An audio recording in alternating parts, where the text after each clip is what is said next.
नमस्ते बच्चों, SRT tech and YouTube channel की ऑनलाइन क्लास में आपका स्वागत है। बच्चों, आज के इस वीडियो में हम कक्षा 8 की गणित विषय के अध्याय 11 जिसका नाम क्षेत्रमिति है कि प्रश्नावली 11.1 के सवाल नंबर 4 और 5 को हल करेंगे। इससे पहले वाले वीडियो में हमने सवाल 1, 2, 3 को हल किया था। यदि आपने वो वीडियो नहीं देखा है तो आई बटन और डिस्क्रिप्शन में उसका लिंक दिया हुआ है, वहाँ से आप उस वीडियो को देख सकते हैं। तो वीडियो में अंत तक बने रहें, वीडियो को लाइक करें, अपने अन्य साथियों को शेयर करें और चैनल को सब्सक्राइब करना ना भूलें। तो चलिए बिना देरी किए शुरू करते हैं आज की क्लास और हल करते हैं एक एक सवाल को।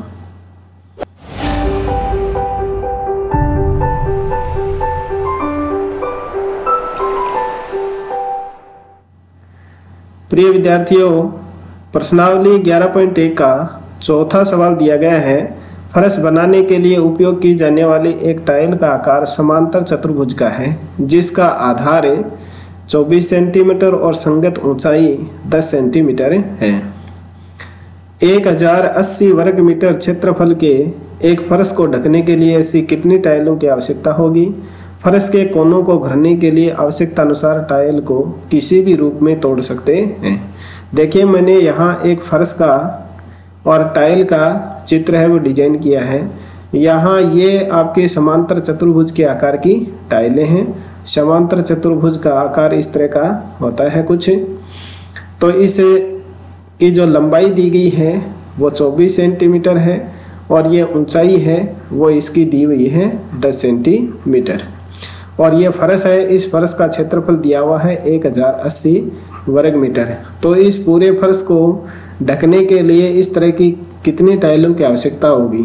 अब आप देख रहे होंगे कि देखिए ये कोनों में कुछ जगह बची हुई है। इन जगह को ढकने के लिए टाइल को किसी भी आकार में तोड़ा जा सकता है। आपको तो पूरी टाइलें बतानी है कि इतनी टाइलों की आवश्यकता होगी। तो इसके लिए सबसे पहले हम क्या करेंगे, जो समांतर चतुर्भुज के आकार की टाइल है उसका क्षेत्रफल ज्ञात कर लेंगे। तो समांतर दिया हुआ है उसको हम नोट कर लेते हैं। सबसे पहले समांतर चतुर्भुजाकार टाइल का आधार दिया हुआ है 24 सेंटीमीटर और ऊंचाई दी हुई है 10 सेंटीमीटर और यह फर्श का क्षेत्रफल दिया हुआ है 1080 वर्ग मीटर। तो सबसे पहले हम ज्ञात कर लेते हैं टाइल का क्षेत्रफल। टाइल है वो समांतर चतुर्भुज के आकार की है। तो समांतर चतुर्भुज के आकार की टाइल समांतर चतुर्भुज का क्षेत्रफल ज्ञात करने का सूत्र होता है आधार गुणा ऊंचाई। आधार यानी बेस, h यानी हाइट। अब यहाँ आधार दिया हुआ है 24 सेंटीमीटर और ऊंचाई दी हुई है 10 सेंटीमीटर। तो 24 को 10 से गुणा कर देंगे तो आ जाएगा 240 वर्ग सेंटीमीटर। ये एक टाइल का क्षेत्रफल आ गया। अब हमें टाइलों की संख्या ज्ञात करनी है कि इस फर्श को ढकने के लिए कितनी टाइलों की आवश्यकता होगी। तो हमें यहाँ आगे नोट कर देते हैं, फर्श को ढकने के लिए टाइलों की आवश्यकता होगी बराबर है फर्श का क्षेत्रफल बटा एक टाइल का क्षेत्रफल।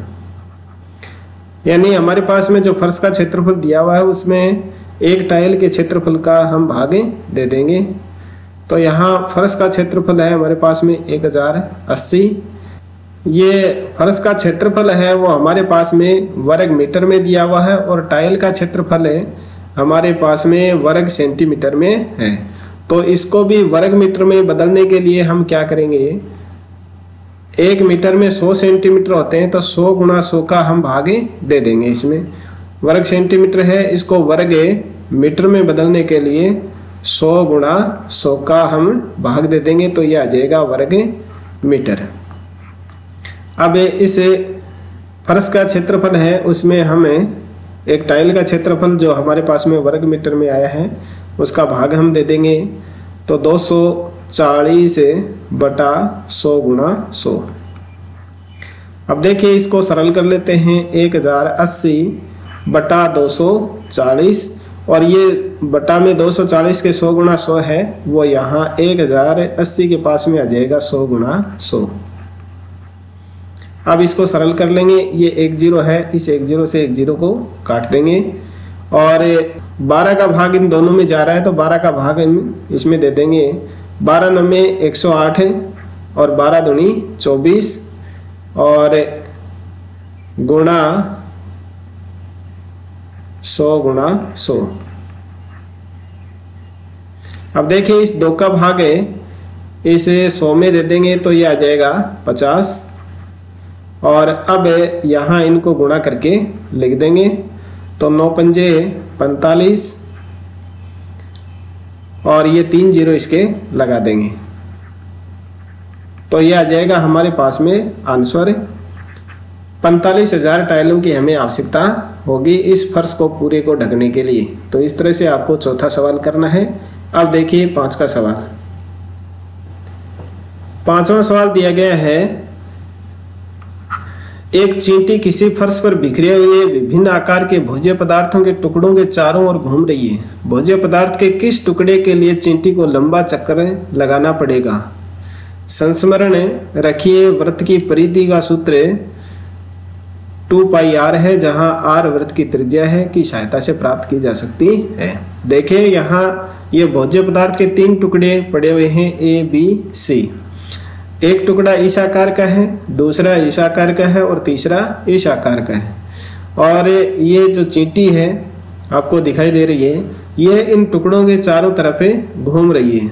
तो किस टुकड़े के चारों ओर घूमने में इसको ज्यादा दूरी तय करनी पड़ेगी। तो इसका मतलब हमें इन आकृतियों का परिमाप ज्ञात करना है।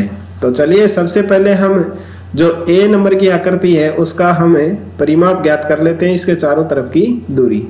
तो मान लिया चींटी यहाँ से चली तो ये इस तरह से चलेगी, इसके ऊपर जाएगी, फिर यहाँ इस तरह से घूम करके आएगी। तो ये एक तो इस का ये व्यास हो जाएगा और दूसरा इस अर्धवृत्त की परिधि हो जाएगी। इन दोनों को हम जोड़ देंगे तो हमारे पास में इसकी कुल दूरी आ जाएगी। तो आंसर क्या लिखेंगे? चींटी को भोज्य पदार्थ के टुकड़े को प्राप्त करने के लिए दूरी तय करनी पड़ेगी, बराबर है यह अर्धवृत्त है, इसकी परिधि प्लस अर्धवृत्त का व्यास, इन दोनों को हम जोड़ देंगे। तो अर्धवृत्त की परिधि के लिए एक वृत्त होता है, उसकी परिधि होती है 2πr और अर्धवृत्त की ज्ञात करनी है तो इसके लिए इसमें 2 का भाग दे देंगे प्लस अर्धवृत्त का व्यास। तो ये अर्धवृत्त का व्यास दिया हुआ है यहाँ 2.8 सेंटीमीटर। अब देखिए इसको सरल करते हैं।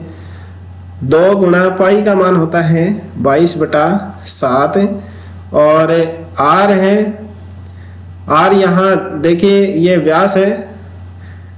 अब इस व्यास का अगर इस व्यास से हम r बनाएंगे तो व्यास बटा 2 कर देंगे। तो यानी इस 2.8 है उसमें 2 का भाग देंगे तो आएगा हमारे पास में 1.4। तो ये r हो जाएगी 1.4 और बटा ये 2 आ जाएगा और प्लस कर देंगे हम 2.8 को।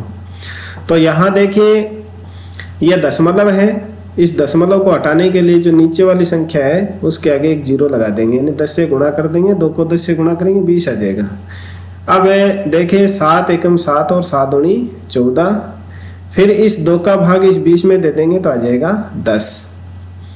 अब देखिए इनको हमें जोड़ देते हैं। 2 को 22 से गुणा करेंगे, यहाँ से ये कैंसिल हो गया सारा। 2 को 22 से गुणा करेंगे आएगा 44/10 और प्लस 2.8। तो यहाँ इस 10 को भी हटाने के लिए जो ऊपर 44 है उसमें एक अंक के ऊपर दशमलव लगा देंगे तो आ जाएगा 4.4 प्लस 2.8। अब इनको जोड़ देंगे 4.4 और 2.8 को, तो आएगा 4 और 8 12, असल की 1, दशमलव की सीध में दशमलव, 4 और 2 6, 6 और 1 असल की हो गई 7.2 सेंटीमीटर। यानी इस टुकड़े के चारों तरफ ये चींटी चक्कर लगाएगी तो इनको इस चींटी को 7.2 सेंटीमीटर की दूरी तय करनी पड़ेगी। अब देखिए बी आकृति, जो बी में भोज्य पदार्थ का टुकड़ा दिया हुआ है उसके चारों तरफ चक्कर लगाएगी तो चींटी को कितनी दूरी तय करनी पड़ेगी, इसको हल करते हैं।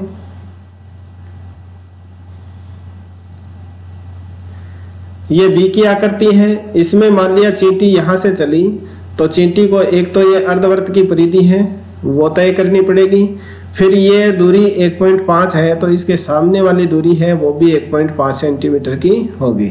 तो ये 1.5 को हम 2 से गुणा करके लिख देंगे, और ये व्यास है 2.8 का तो ये ऊपर वाली दूरी है वो भी हो जाएगी 2.8 सेंटीमीटर की। तो फिर चींटी यहाँ से यहाँ तक चलेगी 1.5, फिर यहाँ से यहाँ तक आएगी तो 2.8, फिर यहाँ से यहाँ तक आएगी तो 1.5। तो चींटी को भोज्य पदार्थ के टुकड़े को प्राप्त करने के लिए दूरी तय करनी पड़ेगी अर्धवृत्त की परिधि, ये अर्धवृत्त की परिधि है ये तय करनी पड़ेगी। फिर 2 गुणा 1.5 यानी 1.5 की दूरी ये है और 1.5 की दूरी ये है। या तो आप अलग अलग लिख सकते हैं इसको 1.5 प्लस 1.5 या 2 से गुणा कर दीजिए, एक ही बात है। प्लस ये ऊपर वाली दूरी है 2.8, इसको हम जोड़ देंगे। तो सबसे पहले हम अर्धवृत्त की दूरी करेंगे तो वृत्त का परिधि ज्ञात करने का सूत्र होता है 2 पाई r बटे अर्धवृत्त की ज्ञात करनी है हमें, तो इसमें हम 2 का भाग दे देंगे। तो ये 2 से 2 तो कैंसिल हो जाएगा, प्लस ये 2 गुणा 1.5 है, 1.5 को हम 2 से गुणा करेंगे तो आ जाएगा 3 और प्लस 2.8। अब पाई का मान होता है 22/7 गुणा r, ये वृत्त की व्यास है तो व्यास का आधा होता है त्रिज्या r, तो ये 2.8 है इसमें हम 2 का भाग दे देंगे, और प्लस इनका हम योग कर देंगे 3 और 2.5 का तो ये आ जाएगा 5.8। अब देखिए ये 2 है, इस 2 से तो इस 22 को कैंसिल कर देंगे तो आ जाएगा 11, और इस 7 का भाग दे देंगे 2.8 में तो ये आ जाएगा 0.4, 7 के 28। अब 11 को 0.4 से गुणा करके लिख देंगे और उसमें ये 5.8 है उसको जोड़ देंगे, तो 11 चौके 44 और एक अंक के ऊपर दशमलव लगा देंगे तो 4.4 प्लस 5.8 बराबर में ये 8 है उसमें 4 जोड़ेंगे आएगा 12, असल की 1 और 4 और 5 9 और 1 असल की 10, और ये दशमलव विच्छेद में दशमलव लगा देंगे तो 10.2 सेंटीमीटर। ये जो दूसरी आकृति है या दूसरा भोज्य पदार्थ का टुकड़ा है उसके चारों तरफ जब चींटी चक्कर लगाएगी तो उसको 10.2 सेंटीमीटर की दूरी तय करनी पड़ेगी।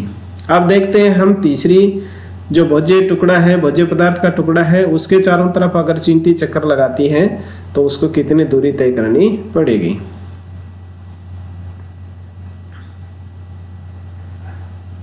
ये अब देखिए सी का टुकड़ा, इसमें मान लिया चींटी यहाँ से चली तो ये अर्धवृत्त की जो परिधि है उसको तय करेगी यहाँ तक, और फिर ये साइड वाले हैं मान लिया इसको ऐसे कर दे तो ये एक त्रिभुज बन जाएगा। तो इस त्रिभुज की ये 2 भुजाएं हैं वो बराबर हैं 2 सेंटीमीटर और 2 सेंटीमीटर। यहाँ से यहाँ तक आएगी तो 2 सेंटीमीटर की दूरी तय होगी, फिर यहाँ से यहाँ तक 2 सेंटीमीटर की दूरी तय होगी।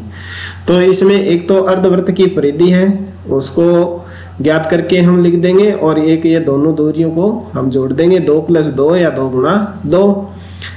तो सबसे पहले 2 को 2 से गुणा कर दिया 4 आ गया, प्लस वृत्त की परिधि ज्ञात करने का सूत्र 2 पाई r, और अर्धवृत्त की ज्ञात करनी है तो 2 से भाग दे देंगे तो ये 2 से 2 0 के हो जाएगा। अब r ज्ञात करने के लिए ये जो ऊपर वाली दूरी दे रखी है वो ये अर्धवृत्त है उसका व्यास है 2.8 है, तो इसमें हम 2 का भाग दे देंगे तो हमारे पास में इसकी r आ जाएगी 1.4 सेंटीमीटर। तो ये r की जगह हमें काम में लेना है तो 4 प्लस पाई का मान 22/7 होता है गुणा r हमारे पास में आ गई 1.4। अब इस 1.4 में 7 का भाग दे देंगे तो आ जाएगा 0.2। 4 प्लस 22 को हम 2 से गुणा करेंगे तो 22 दूनी 44, और एक अंक के ऊपर दशमलव लगा देंगे तो आ जाएगा 4.4, और इनका जब योग करेंगे तो आ जाएगा 8.4 सेंटीमीटर। तो देखिए ये जो सी वाली आकृति है उसको तो दूर चारों तरफ चक्कर लगाने में चींटी को दूरी तय करनी पड़ी 8.4 सेंटीमीटर और इस बी वाले जो भोज्य पदार्थ का टुकड़ा है उसके चारों तरफ चक्कर लगाने में दूरी तय करनी पड़ी 10.2 सेंटीमीटर और इस ए भोज्य पदार्थ के टुकड़े के चारों तरफ दूरी चक्कर लगाने में दूरी 7.2 सेंटीमीटर की तय करनी पड़ी। अब सवाल में यह पूछा गया था कि कौन से भोज्य पदार्थ के टुकड़े के चारों तरफ चक्कर लगाने में चींटी को अधिक दूरी तय करनी पड़ेगी। तो यहाँ देखिए बी नंबर का जो भोज्य पदार्थ का टुकड़ा है उसके चारों तरफ चक्कर लगाने में सबसे ज्यादा दूरी तय करनी पड़ रही है 10.2 सेंटीमीटर की। तो हम इसका आंसर लिख देंगे, अतः है चींटी को बी भोज्य पदार्थ के टुकड़े के चारों तरफ चक्कर लगाने में अधिक दूरी तय करनी पड़ेगी। तो ये आपके 5 का आंसर हो जाएगा। इसी के साथ में प्रश्नावली 11.1 के समाप्त होती है। वीडियो यदि आपको ये पसंद आया तो इसे लाइक कीजिए, अपने अन्य साथियों को शेयर कीजिए, चैनल को सब्सक्राइब करना ना भूलें। मिलते हैं नेक्स्ट प्रश्नावली के सवालों को हल करने के लिए अगले वीडियो में। तब तक SRT tech and YouTube channel पर इसी तरह से बने रहें, देखते रहें और सीखते रहें। Thank you.